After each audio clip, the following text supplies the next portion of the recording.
Birželio pradžioje Kupiškis tradiciškai tampa viso Baltijos šalių regiono triatlono sostinė. Čia jau 12 kartą vyko svarbiausios metų triatlono varžybos, Europos jaunimo taurės varžybos ir atviras suaugusiųjų Baltijos šalių čempionatas olimpinėme nuotolyje. Tradicinių varžybų geografija šiemet dar labiau išsiplėtė. Į Kupiškį sportininkus atsivežė net 18 šalių komandos. Iš viso startavo beveik 300 triatlonininkų.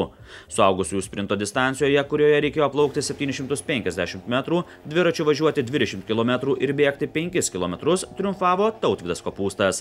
Jis bus vienintelis Lietuvos triatlonininkas Europos žaidynėse Baku, kur triatlono varžybose startuos 65 vyrai ir 65 moterys. Tautvydas Kopūstas, trečiadienį mes su juo įskrendam į Baku, į Europos žaidynės pirmasias surengtas, reiškia, tai šiemet jis dalyvavo čia šitoj trasoje, leidom jam mėgėjų trasoje dalyvauti.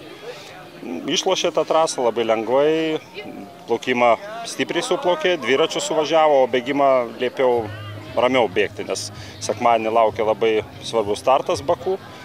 Ir šiaip jaunimas auga, aš manau, puikus rezultatai. Europos jaunimo taurės varžybose Kupiškyje sportininkai plaukė 750 metrų, dviračiu važiavo 20 km ir bėgo 5 km. Jaunimo varžybose neprilygstami buvo Izraelio sportininkai. Merginų varžybose Izraelio sportininkės užėmė visą prizininkų pakylą. Vaikinai iškovojo 1 ir 3 vietas. Sėkmingiausiai iš lietuvių pasirodė Titas Pumputis. Jis užėmė 23 vietą. Pagrindinis startas tai buvo Tito Pumpučio startas, junior taurė. Sportininkas sustartavo, manau, kad pagal savo pajėgumo šiai dienai, bet jis yra turi geresnės galimybės tikrai. Jeigu prisiminsim praeitų metų, Tautvydas Kopūstas, būdamas 19 metų, tapo prizininku šitų varžybų Europos taurės. Tai kadangi Titui dabar yra 18 metų, tai mes tikimės, kad kitais metais tikrai taps prizininku. Iš kitų sportininkų norėčiau pažymėti pirmame starte startavusios mūsų jaunos perspektyvos sportininkės Evilinos Tomkevičiūtės gerą laiką, gerą rezultatą, todėl kad jinai užėmė absoliučiai pirmą vietą moterų įskaitoje. O elito grupėje turėjome mes 4 stiprius berods Lietuvos sportininkus vyrus, iš kurių geriausiai pasirodė Lietuvai atstovaujantis nuo šių metų Alberto Casillas Garcia, Ispanijos pilietis. Olimpinėje triatlono trasoje sportininkai plaukė 1,5 km, dviračiu važiavo 40 km ir bėgo 10 km. Čempionu tapo baltarusis Aleksandras Vasilevičius. Nuotoliais įveikė per 1 valandą 57 minutės ir 54 sekundės. Kitas prizinės vietas užėmė Švedijos sportininkai. Lietuvos rinktinėje atstovaujantis ispanas Garcia Albertas Casillas užėmė 6 vietą. Moterų įskaitoje nugalėjo Švedija Amanda Bolin. Iš Lietuvos triatlonininkių aukščiausią vietą 5 užėmė Alina Ranceva. Kitie metai yra irgi išskirtiniai, todėl kad mes kitais metais turėsim labai stiprius jaunus sportininkus, kurie galės dalyvauti Europos ir pasaulio čempionatuose estafetėse.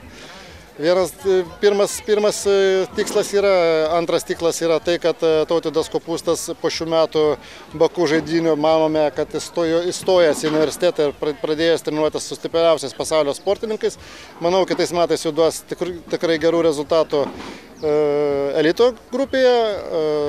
Titas Pumputis, manau, kitais metais tikrai dar pasakys apie save jaunimo taurėje ir manau, kad eilė kitų sportininkų ir Alina Ranceva ir kiti, manau, pasirodys gerai. Pasak trenerių dirbančio garsiausio mūsų šalies triatlonininko Vidmanto Urbono, Lietuvos sportininkai galėtų pasiekti daugiau, jeigu pasikeistų valdžios požiūris į sportą. Pas mus labai sistema Lietuvoje nėra teisinga, sakyčiau, nes trenerių reikalingi vaikai, o ne vaikam reikalingas treneris. Tai yra dvi pusės, kurios yra Lietuvoje labai manyčiau, kenksmingos, dėl to, kad vaikai tą jaučia ir tiesiog labai reikia, nežinau, motyvuotų vaikų atrasti, o vaikų, aišku, mažėja, po truputėlį jie išvyksta su tėvais į užsienį. Kompiuteris labai daug atima ir panašus dalykai. Tai šita sistema yra prasta ir už tai pas mus nėra to judėjimo į priekį. Triatlono federacijos vadovai ir treneriai tikisi, kad Lietuvos triatlonininkai olimpinėse žaidynėse debiutuos 2020 metais Tokijo olimpiadoje.